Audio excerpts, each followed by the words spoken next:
Olá, bem-vindos a mais uma conversa com o especialista. Estamos hoje aqui com a doutora Camila Baruch, que é psiquiatra da infância e da adolescência, psiquiatra colaboradora do grupo de psiquiatria da Faculdade de Ciências Médicas da Unicamp. E a ideia com você, Camila, é discutir um pouco a respeito do TDAH, ou do transtorno do déficit de atenção e hiperatividade. Então, primeiramente, bem-vinda e obrigado pela sua disponibilidade. Que agradeço o convite. É um prazer estar aqui conversando com você, informando um pouquinho a todos e todas aí sobre o TDAH que está sendo tão falado ultimamente, né?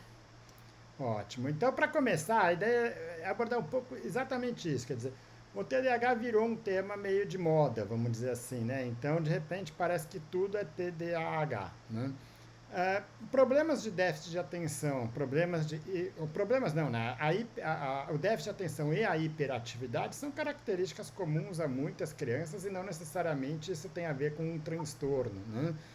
Uhum. Quando que você de fato vai pensar que aquele comportamento da criança ele não é o que é esperado para ela e de fato você caracteriza isso como um transtorno? Né? Então, fala-se muito sobre a questão disso que você introduziu, de, poxa, mas uma criança, dependendo da fase de desenvolvimento que ela está, é normal ela ficar um pouco inquieta ou não ter tanto tempo de sustentação de atenção, né? Mas, obviamente, depende da fase, né? Então, uma criança de 3 anos, você não vai esperar que fique sentadinha e fazendo a mesma atividade durante 2 horas, por exemplo. Mas já um adolescente, um pré-adolescente já tem essa capacidade, mesmo com pequenas pausas, de se regular para isso, né? Então, tudo depende da fase do desenvolvimento e do impacto que isso causa na vida da criança, do adolescente. Então, a gente tem alguns critérios que dizem que o TDAH a gente pode separar em 2 classes, né? Assim, então, tem o TDAH que é mais do predomínio de hiperatividade, impulsividade, agitação, inquietação, e tem o do desatento, que é mais relacionado aí à concentração, à dificuldade de concentração, né? E dependendo para a gente fazer um diagnóstico para ver se é algo, como tudo na psiquiatria, né? É sempre essa questão, está impactando em que aspecto? Não é só na escola, né? Porque óbvio que na escola, a criança, na idade escolar, no primeiro aninho, sai da educação infantil que é mais lúdica, vai para o primeiro ano, vai ficar umas 4 horinhas ali sentada na sala. Algumas crianças vão ter um tempo maior, algumas semanas, alguns meses para se adaptar e vão se regular. Algumas, esse prejuízo é marcante. Então, a criança não consegue ficar nem sentada. É muito comum a gente brincar, nossa, tem formiguinha na cadeira, né? De não conseguir nem ficar paradinha assim na cadeira. Só que não é só ali, isso prejudica, obviamente, o aprendizado, mas não é só no ambiente dentro da sala de aula. Também impacta essa inquietação, essa dificuldade de se regular, de esperar a vez, impacta também até nas amizades, com coleguinhas, na hora de brincar. Então, tudo a gente vai ter que observar quem é essa criança, como ela funciona dentro da sala de aula, na hora do intervalo, nas festinhas que ela vai com os amiguinhos, no clube, em todos esses lugares, né? Então, não existe só um TDAH para uma criança que só ocorre dentro da sala de aula, mas nos outros locais ela consegue se regular. Então, assim, tudo a gente tem que entender bem quem é esse indivíduo e aí sim fazer esse diagnóstico, né? Ótimo. Bom, muitas vezes essas crianças acabam indo para um psicólogo ou para um neuropsicólogo e aí tem ali uma sériezinha de critérios para poder falar se a pessoa tem o TDAH ou não tem o TDAH, né? Agora, eu diria que assim, um dos principais papéis do médico, seja o psiquiatra, ou seja o pediatra, que também muitas vezes faz esse diagnóstico, é justamente caracterizar e diferenciar de outras condições, né? Porque, vamos dizer, um déficit de atenção pode estar associado a um problema de visão, problema de audição, outras condições de saúde mental, né? Como autismo o transtorno de espectro autista, como até se confunde um pouco também com altas habilidades, né? Também podem dar muitas vezes sintomas que lembram o TDAH, o que podem fazer uma pessoa pensar no diagnóstico de TDAH, e talvez se você for entrar nos critérios diagnósticos, você vai encontrar muitos deles, né? Uhum. Como fazer essa diferenciação? Quais são as condições que de fato você precisa descartar para fechar um diagnóstico de TDAH? Ótimo. Isso é muito comum, até por conta do início, né? Hoje tudo é TDAH, eu estou desatento, eu esqueci uma chave em casa, né? A gente com a vida corrida. Então, eu tenho TDAH. Para começar, o TDAH faz parte de um quadro, de uma condição que a gente chama de transtornos do neurodesenvolvimento. Então, são características, padrões de comportamentos que têm que vir desde a infância. Não existe um TDAH que surge na adolescência ou na vida adulta, né? Então, a gente tem que sempre entender que, sempre adequando aí em cada fase de desenvolvimento, tem que ter algumas dificuldades, alguns padrões de comportamento desde a infância, né? Então, e alterações relacionadas à desatenção e à hiperatividade e impulsividade podem ser primárias no TDAH, como por assim, entre aspas, puro, mas também outras condições, outros transtornos mentais também podem alterar, né, o que a gente chama aí da minha função executiva, que é o que regula a minha capacidade de concentração, atenção, sustentar a atenção, flexibilizar minha atenção, executar tarefas, fazer esse planejamento, né?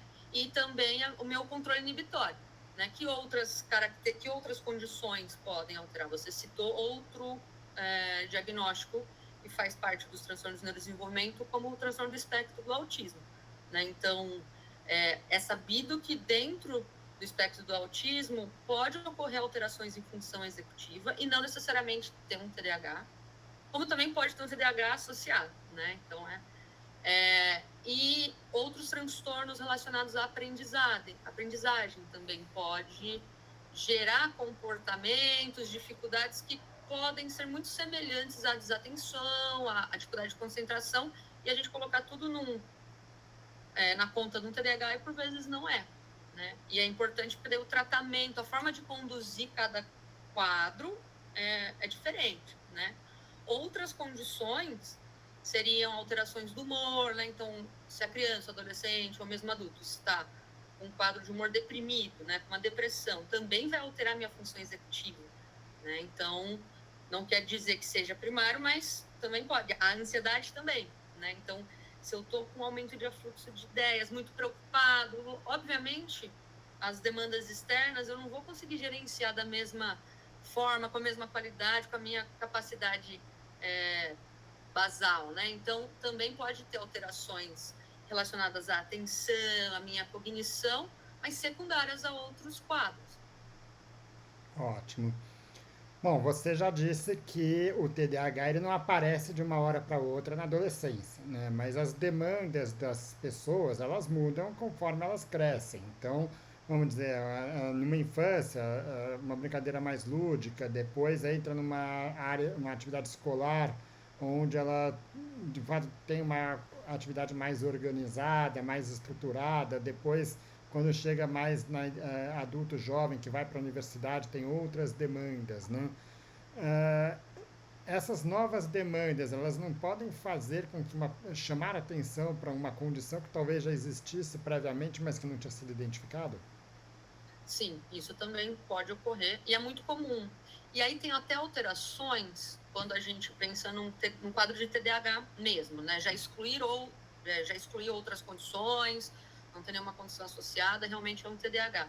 Quando eu falo de é mais comum uma garota, por exemplo, tem diferenças de gênero, né? Na nossa sociedade é muito comum as meninas serem mais quietinhas, a família chamar atenção quando ela é muito agitadinha, né? Então, é muito comum TDAH numa garota, na idade pré-escolar, assim, antes dos 6 anos, ela pode ser um pouco mais agitadinha, de ter um componente de hiperatividade, mas quando é num garoto, essa hiperatividade costuma ser um pouco mais exacerbada, né? Chama mais atenção, né? E conforme essa criança vai avançando, como você disse, na escola, as demandas vão aumentando e tudo mais. Quando é um quadro mais leve, um TDAH, e a criança, né, esse indivíduo tem uma capacidade de cognição intelectual adequada dentro aí, de um padrão da normalidade ou numa média superior, consegue dar conta, criar estratégias, mesmo com dificuldades em função executiva, tal, consegue criar estratégias e não tem prejuízo na escola, no ponto de vista nota. Vamos pensar de um jeito mais concreto, né? Sim. E aí vai dando conta. Então, é muito comum, quando são quadros mais leves, porque tem também o quadro de dupla excepcionalidade, né? De ter um TDAH associado a altas habilidades, por exemplo. Agora eu vou fazer uma suposição. Então, essa criança, esse indivíduo, vai dando conta, porque tem essa capacidade cognitiva e vai dando conta, mas é a questão da organização que vai ficando difícil. Aí vai avançando na escola, vai tendo prejuízos comportamentais e emocionais, né? Porque eu falo, poxa, eu entendo, mas na hora de fazer a prova não tiro nota, e aí acaba prejudicando a autoestima, né? Então, isso é comum, e principalmente nas mudanças de ciclos, né? Então, da educação infantil para o primeiro ano. É muito comum ter algumas dificuldades, essa adaptação ser um pouco mais demorada, no ensino fundamental 1 para o 2, no 6º ano e no ensino médio, né? Então fica, é muito característico isso, nas mudanças de fases da escola, por conta do aumento da demanda, coisas que antes a criança, o adolescente dava conta, hoje fica mais desafiador, sim, né? Isso a gente vê bastante na clínica. Ótimo. Quando você fala num problema comportamental, e no fundo o TDAH está muito envolvido com um problema comportamental, muitas vezes se pensa que é uma característica que a pessoa se vai desenvolvendo pela influência do ambiente, vamos dizer assim, né?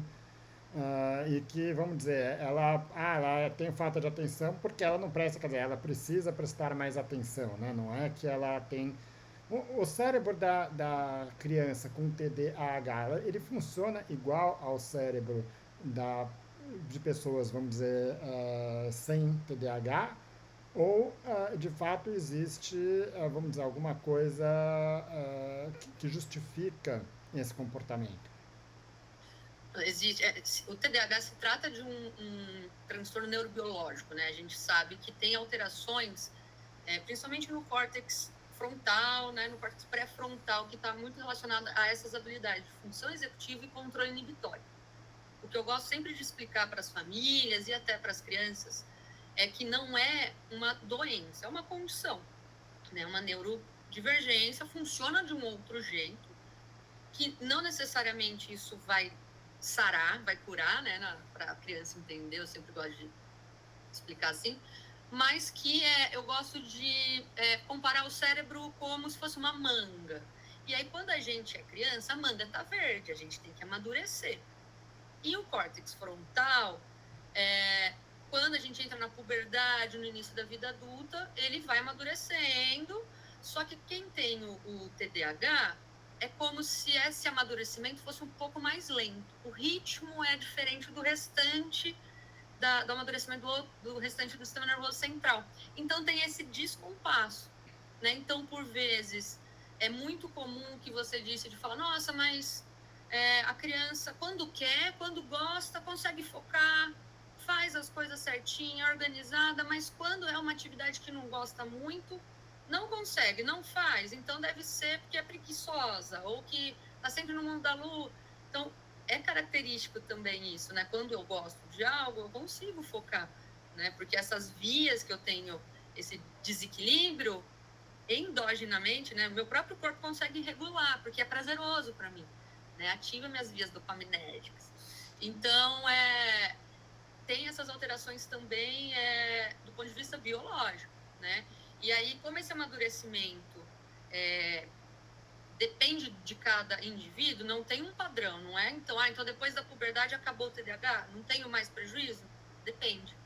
Tem caso que na infância tem muitos sintomas, é muito florido, tem muito componente de hiperatividade, depois, na idade escolar, né, dos 8 até uns 12 aninhos, vai ficando mais uma questão desatencional. Na adolescência vai amadurecendo, tem muitos casos que a gente até consegue diminuir a questão da medicação, por exemplo. E na vida adulta, alguns casos, por vezes eu preciso continuar o tratamento farmacológico e outros não, que a pessoa dá conta. Na vida adulta é muito intermitente, vai ter períodos que eu vou precisar, não, mas é muito individual o tratamento. Não tem um padrão de, então meu filho teve esse diagnóstico, então agora pro resto da vida vai tomar remédio? Não, depende. Ótimo. Bom, e aí a gente está falando de uma condição que tem duas características, né? Que é a hiperatividade e o déficit de atenção. Algumas pessoas podem ter talvez mais hiperatividade e menos déficit de atenção, outras pessoas podem ter mais o déficit de atenção e menos hiperatividade, né? Quando você pega a hiperatividade, acho que é um sintoma que chama mais a atenção dos outros, né? Porque ela atrapalha as outras pessoas. Quando pega uma pessoa com um déficit de atenção, ela não incomoda outras pessoas. Então as pessoas acabam meio que relevando, e aí acho que é mais fácil virar uma criança preguiçosa, vamos dizer assim, né? Virar não, ser vista como uma criança preguiçosa, né? Isso muda também com a idade, vamos dizer, uma fase que ela é mais hiperativa, uma fase que ela é mais, o déficit de atenção chama mais atenção, os dois vão estar sempre presentes. Não, existe o quadro que tem mais o TDAH com predomínio mais desatento desde o início da infância e o predomínio mais hiperativo desde a infância. E também tem o quadro que a gente chama de um TDAH misto, tem os dois componentes de uma forma muito evidente. Mas existe também essa questão de, ao longo do desenvolvimento, como é uma condição que depende da minha maturidade do sistema nervoso central, como a criança vai crescendo, ocorre esse amadurecimento, algumas habilidades, principalmente relacionadas ao controle inibitório, ele vai conseguindo criar estratégias e criar habilidades até de autorregulação. E sempre a gente também pensando na questão do tratamento, né, tanto comportamental quanto farmacológico associado, que isso tem um melhor desfecho. Né? Mas isso ao longo do próprio desenvolvimento da criança, se a gente não fizer nada, nenhuma intervenção, isso vai alterar. Então, os sintomas são mais... os impactos são maiores no início, conforme vai amadurecendo, eles tendem a ir amenizando. Ótimo. Bom, já deu para entender bem o que é, como identificar aí o TDAH, né? Como é que é feita essa avaliação. Agora, ela tem uma causa conhecida? Como tudo na psiquiatria, a gente fala multifatorial, né? Então, tem componentes de uma herdabilidade, da parte genética familiar importante, sim, né? E outros fatores como questões de uso de substâncias durante o período da gestação, prematuridade, algumas condições também no período intraútero pode também impactar, né? Então, é algo que não é contagioso, não se pega, mas essas condições genéticas, essas exposições aí no período perinatal também pode influenciar, sim. Ótimo. Bom, um outro tema que está muito em debate atualmente, né, é a questão de uso de telas por crianças, né? Telas e aparelhos eletrônicos em geral, né? Existe alguma associação entre esse abuso de telas e o TDAH, seja como um fator causador ou como um ativador dos sintomas, vamos dizer assim? Nossa, aí você está querendo me colocar numa... Porque realmente, desde até agora a pandemia, né, se falou muito disso, da exposição de telas, mas aí a gente, acho que sai um pouquinho só da alçada clínica e a gente tem que pensar até na nossa sociedade, na questão dessa geração mesmo, né? Então, as crianças que nasceram agora, né, depois dos anos 2010, já estão todas, nasceram e já estão num mundo totalmente conectado com telas, então não tem como voltar atrás, né? Mas fica depois da pandemia, a gente fica nesse questionamento, né? O que causa esse imediatismo, né? Porque a tela é um conteúdo muito pronto, né? Isso ativa a criança, mas será que por conta dessa inquietação e dessa necessidade de coisas imediatas e prontas que a criança fica na tela, ou vice-versa, ovo a galinha, né? Fica nessa. E muitas vezes uma coisa interessante desse abuso de telas é que cada vez mais os conteúdos têm que ser muito curtos para as crianças. Tanto que você vê esses vídeos e músicas que são feitas para as crianças atualmente, são músicas que duram menos de um minuto, né? Dificilmente você tem aquelas músicas que duram 5 minutos, 6 minutos. E isso para qualquer criança, né? Independente do TDAH. E a justificativa que se dá para isso é que nas telas elas têm muita disponibilidade e não conseguem muito então, aquela coisa de ficar mudando o tempo todo, né? Sim. É, isso daí contribuiria para vamos dizer, para aumentar ou exacerbar os sintomas do TDAH. Poderia contribuir, mas sempre, não é que vai causar o TDAH, né? Mas Sim, tá. poderia meio que fomentar, né? A criança não vai aprender nessa questão relacionada muito ao controle inibitório, que é esperar a vez, processar essa informação, ter esse período de gerenciar tudo, né? Mas isso é uma questão externa, né? Ambiental da nossa sociedade, né? Então, aí fica para as famílias realmente, a gente sempre orienta a questão de o conteúdo que está expondo, qual o conteúdo que a criança acessa na tela e o período, né, de exposição a telas. Não dá para a gente pensar numa criança com idade escolar, tal, porque até nas escolas hoje os conteúdos também são dados no modo virtual, tal, mas por um momento de lazer, a gente sempre tem que tentar estimular habilidades fora tela, né? Assim, então, vamos brincar de jogo de tabuleiro, vamos fazer algum esporte, vamos fazer alguma coisa manual. É importante estimular essas outras habilidades também, porque na tela é um estímulo muito passivo, né? Ótimo. Quer dizer, isso é válido para qualquer pessoa, mas talvez para aquelas com TDAH isso seja mais importante do que para os outros, né? Sim. Exato. Tá, um outro ponto que está associado de alguma forma ao TDAH, né, a gente sabe que tem uma maior incidência de abuso de substâncias, seja tabaco, seja álcool, seja drogas ilícitas, né? É, esse abuso, ele causa o TDAH ou o TDAH favorece com que as pessoas desenvolvam esses abusos? Tem essa discussão, mas é muito mais relacionado para principalmente quadros que as pessoas às vezes não fizeram um tratamento adequado desde da infância, adolescência, porque tem esse componente, porque daí na vida adulta, na adolescência, esse componente de gostar de novidade, de sempre precisar de algo que me estimule o tempo inteiro, fica muito mais evidente, né? É uma característica muito mais comum. Então, o uso de substância é algo, dependendo da substância também, né? Que vai ativar também a minha via de recompensa, vai ser muito prazeroso, né? Não que não seja para qualquer indivíduo, tendo TDAH ou não, mas como o indivíduo com TDAH, que não está aí tratando, né? Não está equilibrado, essa busca por novidade fica muito marcante. Né? Tá querendo sempre algo novo, eu quero sempre me desafiar, sempre ter esse rush, né? Por isso que é uma característica comum. Assim. Ótimo. Bom, então vamos pensar agora na abordagem dessas crianças, desses pacientes, crianças ou adultos, né? O TDAH é uma condição que tem um tratamento que ele é multidisciplinar, né? Ou seja, existem vários profissionais que acabam sendo envolvidos no tratamento, né? E um dos papéis do médico é justamente coordenar essa equipe, ver quais são as prioridades que cada criança tem em cada momento, né?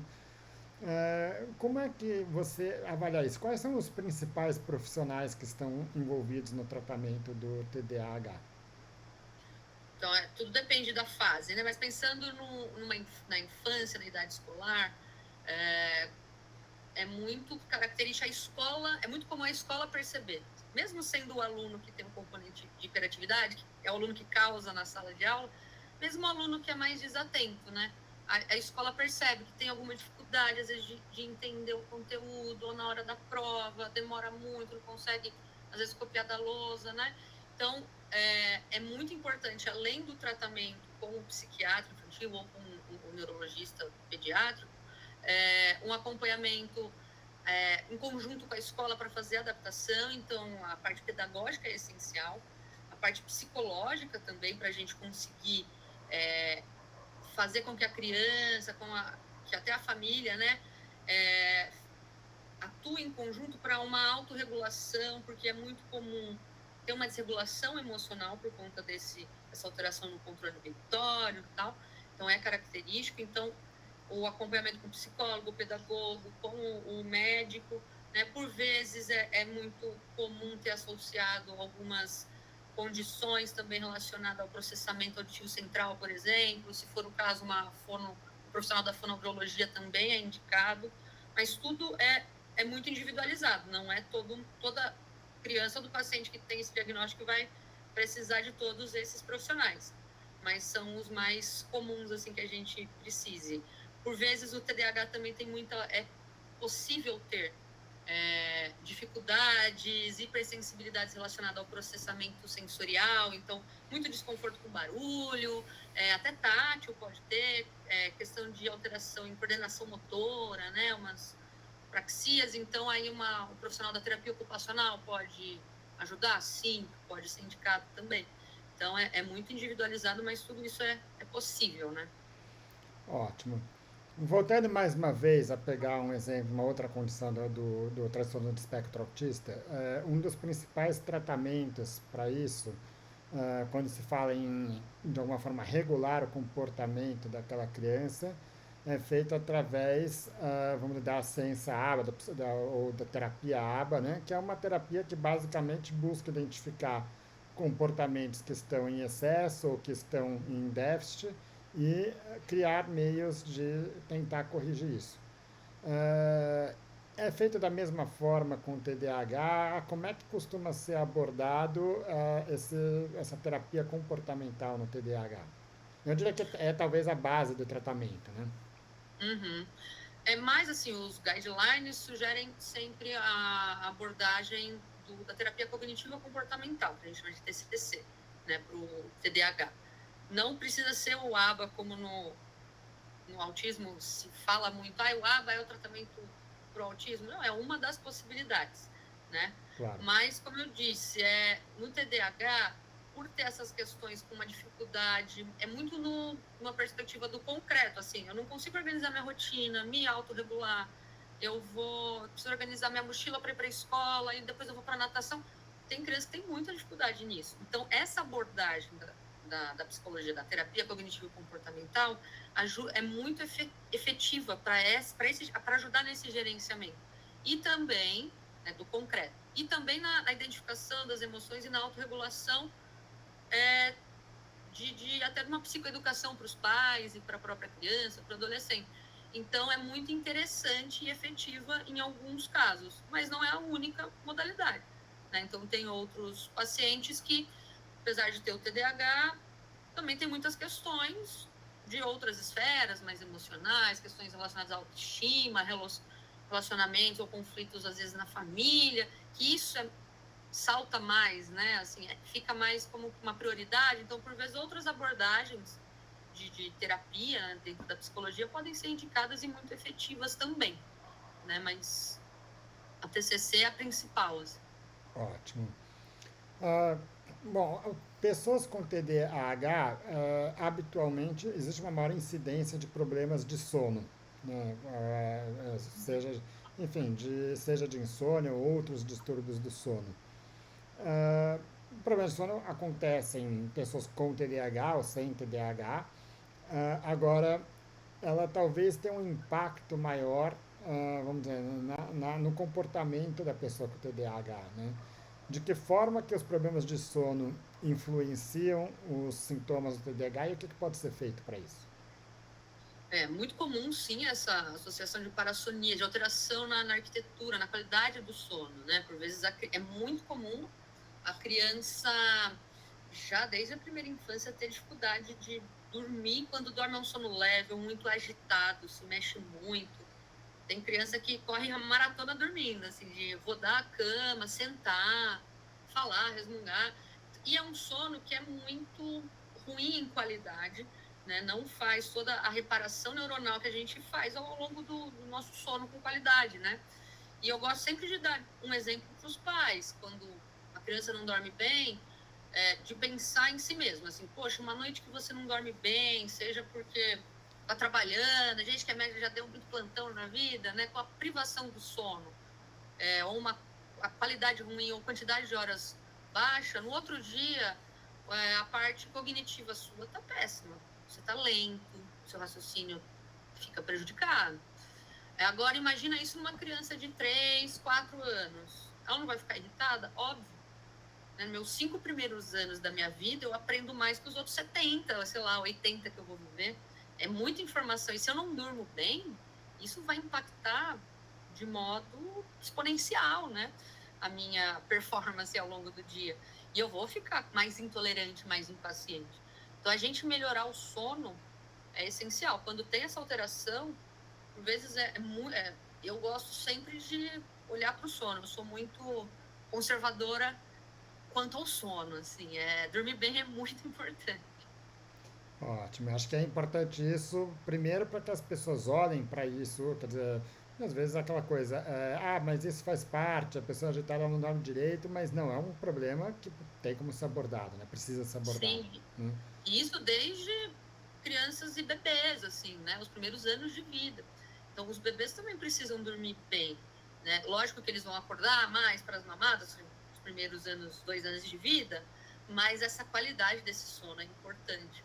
Né? Em retrospecto, algumas crianças que a gente faz o diagnóstico mais para frente, é muito comum essa queixa. Nossa, o sono sempre foi ruim, desde que nasceu, então, assim, o sono a gente tem que ter muito carinho e cuidado com ele, assim, essa qualidade mesmo das crianças, principalmente das crianças, eu diria, é muito importante.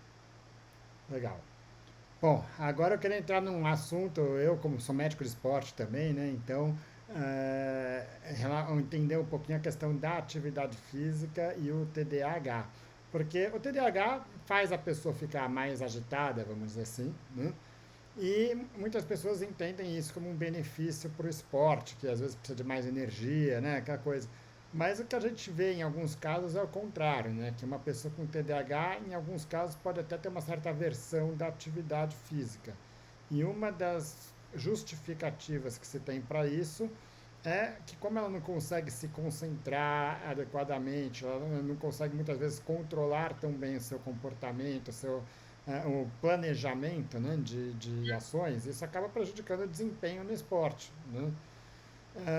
O que pode ser feito? Qual que é a importância da atividade física para essas pessoas e como que você pode abordar para melhorar a aceitação dela no esporte? A gente tem alguns atletas de alto rendimento olímpicos aí que tem esse quadro TDAH, né? Simone Biles, a Rebeca falaram abertamente sobre ter um TDAH. E esporte, atividade artística, uma música, um teatro, esporte coletivo ou individual, enfim, tudo isso é muito importante para além da criança, do adolescente ter um TDAH, né? É importante para fazer parte até de uma identidade dessa pessoa. Né? É muito gostoso a gente se desafiar, ter um objetivo. Então, isso, como você deu o exemplo do esporte, no esporte é muito legal. Você aprender algo novo e você conquistar. Você fala, nossa, antes eu não conseguia fazer essa manobra, sei lá, no skate. E aí agora eu aprendi. Poxa, isso é muito gostoso. Isso é muito saudável, né? Agora, pensando no TDAH ser uma indicação formal, depende, né? Porque tem pessoas que têm, como o TDAH pode ser misto, com predomínio desatento ou predomínio de uma hiperatividade, dependendo do esporte, se tiver muitas etapas e muitas informações ao mesmo tempo, talvez para essa pessoa que tiver uma dificuldade mais em gerenciar tudo isso, não vai ser tão prazerosa e não vai fazer tanto sentido. Vai ser muito mais aversivo, vai ser desgastante até para ela. Então, mas não é todo esporte que precisa disso, né? Então, também tem uma questão de preferência, né? Mas que o esporte, quando tem esse prazer, né? Pô, é uma atividade que promove um bem-estar, eu gosto. Isso pode ajudar até a criança, o adolescente a aprender sobre essa autorregulação, de se desafiar, mas conhecer seus limites. Então, esporte, é o que eu falei, música, arte, teatro, é muito importante. Então, não só o tratamento quando a gente fala em tratamento, é multimodal, né? Tem os dispositivos de saúde, mas a gente sempre tem que pensar em outros dispositivos também. Então, esporte, arte, né? Essas outras músicas também pode ser muito rico, né? E ajudar a promover saúde, né? A gente não quer só curar, né? A gente pensa somente em saúde mental e promoção de saúde, né? Sem dúvidas. E acho que você falou é importante que o esporte não é só futebol ou balé, né? Então, não é forçar a pessoa a fazer aquilo que ela não quer, mas tentar entender e achar. Eu acho que toda criança precisa ter a sua atividade física, a criança com TDAH mais do que outras, e a questão é chegar em qual que é a atividade ideal para aquela pessoa, né? Uhum. Tá. E até a gente adulto tem Sim. atividade que a gente gosta, tem atividade que não, né? Então é respeitar isso. E aí lembrar que a condição, o TDAH, ele pode se ajustar melhor a algumas atividades do que outras, né? Exatamente. Legal. Bom, para finalizar, queria entrar um pouco na parte de tratamento medicamentoso. Quando que tem indicação de tratamento medicamentoso para essas crianças? É quando o impacto, né, na qualidade de vida dessa criança, desse adolescente, os prejuízos estão muito importantes, né? Tá impactando demais. Porque não necessariamente, é o que eu falei, dependendo da fase, se a pessoa está dando conta, não precisa entrar com medicação. Mas é muito comum ter esses prejuízos. Então, a criança não se regular na escola, e se a gente não trata a questão, não é que é um remédio para a criança estudar e entrar num padrão, não é isso, né? Eu entendo a crítica, que existe muito uma crítica sobre a medicalização da infância, né, que eu acho que é uma discussão importante, mas eu gosto de trabalhar na minha clínica sobre uma perspectiva fenomenológica. Então, é entender quem é esse indivíduo, quais são os comportamentos e se isso está equilibrado ou não, está meio disfuncional, está prejudicando, está impactando negativamente nessa pessoa, nessa família, enfim. Então, se está, né, impactando, a gente tem que olhar para isso e aí fazer os diagnósticos, enfim, ver o que é. Se é um TDAH e se está impactando, mesmo fazendo as adaptações na escola, por vezes, vai fazer uma prova, eu preciso de um tempo maior, ótimo, tem criança que com isso já fica bem, perfeito. Mas tem umas que essas adaptações ambientais, mesmo a família fazendo, levando para terapia, fazendo tudo, ainda tem o prejuízo, a gente vai precisar associar uma medicação. Porque se a gente larga, tem muitos sintomas que vêm de carona, que vêm associados a dificuldades de atenção, de concentração. A criança se compara com outro coleguinha. Claro. E isso vai impactar na autoestima. Então, não é uma doença, mas a criança começa a se ver como o esquisito. Fala, mas por que eu tento, eu estudo, eu não consigo tirar nota, e meu amigo aqui do lado da minha carteira consegue tirar 10 e eu tiro 2. Isso vai impactando, a criança pode ter sintoma de baixa autoestima, evoluir para um quadro depressivo, ficar muito ansiosa, vai ter prova, começa a ter crises de ansiedade aguda. Então, a escola pode virar um ambiente aversivo, porque ela é cobrada, ela é avaliada, e isso, poxa, gera um prejuízo que a gente não precisa chegar nesse ponto, né? Sendo que o ponto de partida não é a ansiedade ou a depressão, isso veio depois, né? Então, aí a gente tratando o TDAH, tudo isso, esses sintomas emocionais que são associados também aliviam, né? Então, é importante quando impacta, né? Não todo caso vai ter esse impacto emocional, mas é muito comum. E existem tratamentos, né, pensando no ponto de vista medicamentoso, de primeira linha são os psicoestimulantes, né? O chamado psicoestimulantes. Que aqui no Brasil a gente tem algumas classes, algumas medicações, como metilfenidato, como lisdexanfetamina, né? E também tem os de outras linhas, por questões individuais, às vezes a criança, o paciente não se adapta, tem outras medicações, outras classes que a gente pode associar, né? Então, a tamoxetina, a própria clonidina e os neurolépticos também, pensando nessa regulação, principalmente relacionada à desregulação no controle inibitório de agitação, né? Então, esses são os principais. Mas é sempre bom enfatizar que é muito individual, né? Não tem assim, então teve esse diagnóstico, é esse o remédio, pá, tá aqui, calma, vamos observar que não é o ser humano é um pouquinho mais complexo, né? Primeiro, se precisa de medicamento e depois qual medicamento, né? Agora, qual o sentido de você usar uma medicação de uma classe psicoestimulante num diagnóstico que é caracterizado pelo excesso de estímulo, né? É justamente por aquela desregulação no córtex pré-frontal, mais nessas vias frontais, porque apesar de ser agitado, a gente pensa mais na questão de excitabilidade ou uma inibição de algumas vias, né? Então, aí, principalmente as vias dopaminérgicas e noradrenérgicas ficam um pouco defasadas, a gente precisa dar esse equilíbrio. E aí a gente precisa estimular vias específicas, né? Que são essas que estão, vamos por, desequilibradas. Ótimo. Bom, e uma das, vamos dizer, dos mitos que existem, que as pessoas às vezes têm medo de procurar um profissional, de considerar o uso do medicamento, é de que aquela ideia de que, o que a medicação vai fazer numa criança que é agitada? Vai dopar ela, vai deixar ela, vamos dizer, apagar ela, vamos dizer assim, né? É isso que acontece? Não, não é. E assim, tem, como tem a questão farmacológica, a psicofarmacologia dentro da infância e adolescência, tem toda essa insegurança das famílias, né? Fala, poxa, mas é uma criança. Mas tem famílias que já entendem que, assim, poxa, o prejuízo tá tamanho que eu preciso de uma medicação. Mas algumas ficam inseguras, assim. A questão de dopar não é a ideia, né? Se a criança está num tratamento, às vezes tem o diagnóstico, começou um medicamento e ficou muito apática, sonolenta, tem que voltar a procurar o profissional de saúde que indicou, ou procurar até uma outra opinião, enfim, porque não é algo que a gente espera. Né? Então, a gente quer que a criança se regule, né? E criança precisa brincar, precisa estar ativa, né? Então, criança que está muito apagadinha, muito desmotivada, não é legal. Então, a gente quer uma regulação. Porque até fica...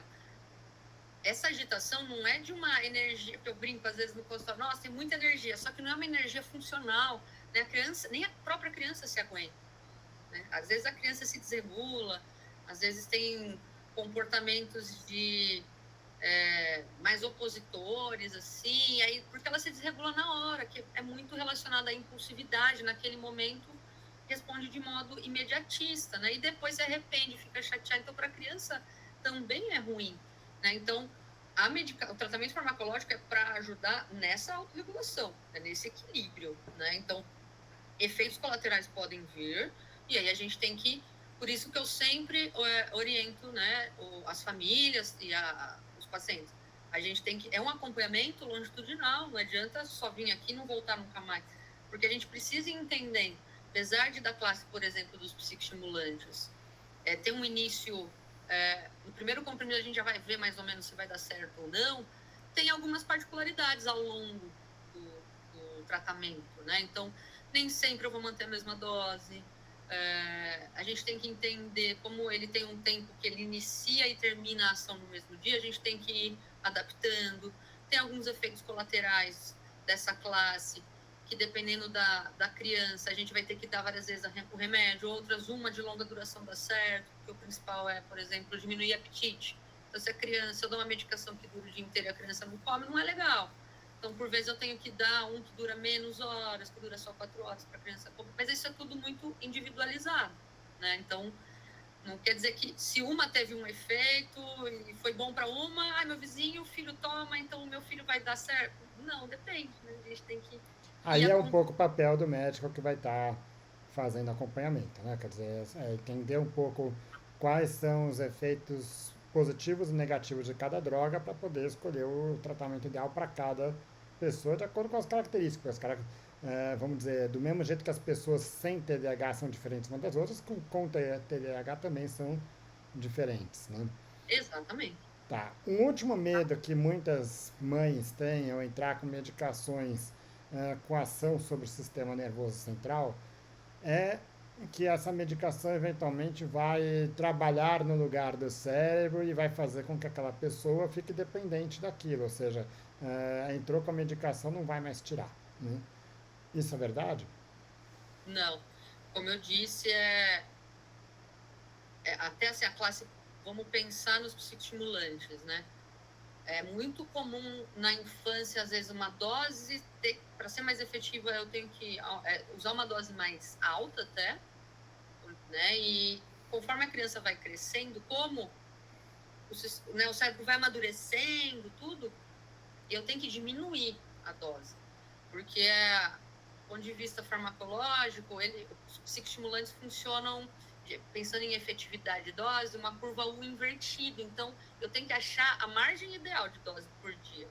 E isso pode ir mudando ao longo do desenvolvimento dessa criança. Então, se eu der demais, aumentar a dose, na verdade, vai cair o efeito terapêutico.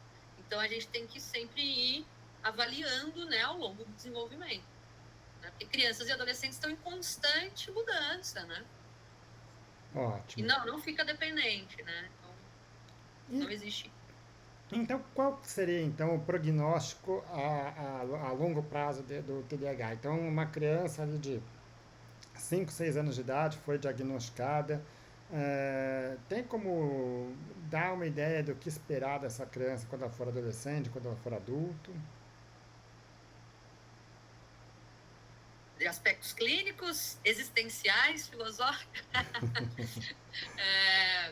Sim, fazendo o acompanhamento, eu acho que o essencial, tendo o diagnóstico, é a família ficar tranquila que não é uma condição que essa criança não vai ser privada de nada. Ela vai poder ter um desenvolvimento, uma vida e se realizar e ser feliz e sofrer e ter o coração partido como qualquer outro indivíduo, assim. A questão de prognóstico de vida adulta, isso precisa de um acompanhamento mesmo, né, para a gente ir definindo, né? São Quer dizer, muitas variáveis. a gente pode dizer que vai ter pessoas que vão, assim como pessoas sem TDAH, umas vão desempenhar melhor, outras vão desempenhar pior. Talvez tenha algumas dificuldades que precisam ser ajustadas ou ter alguns cuidados, mas é uma pessoa que vai ter sempre uma vida independente, uma vida, vamos dizer, não é aquela condição que vai fazer com que ela seja uma pessoa dependente, vamos dizer assim. Não, né? Ótimo. Isso como qualquer outro indivíduo, né? A gente não tem que ter essa perspectiva até capacitista, mesmo quando a gente pensa outras condições de transtorno relacionadas ao transtorno do neurodesenvolvimento. Uma criança que teve um diagnóstico de uma deficiência intelectual, leve, moderada. A gente tem que ir estimulando e sempre estimular essa autonomia e independência dessa criança para ter uma vida adulta mais independente possível. E se precisar ser feito adaptações, ótimo. Né? Mas, e isso, né, de o que vai ser quando crescer, acho que às vezes a família ficam nessa, né, mas é muito respeitar esses limites. Então, o que a gente observa é se é feito um acompanhamento e se, principalmente, isso que eu percebo muito na minha prática clínica é quando a gente dá nome às coisas. Isso dá um contorno e a gente sabe o que enfrentar. Né? Então, mesmo essa questão de...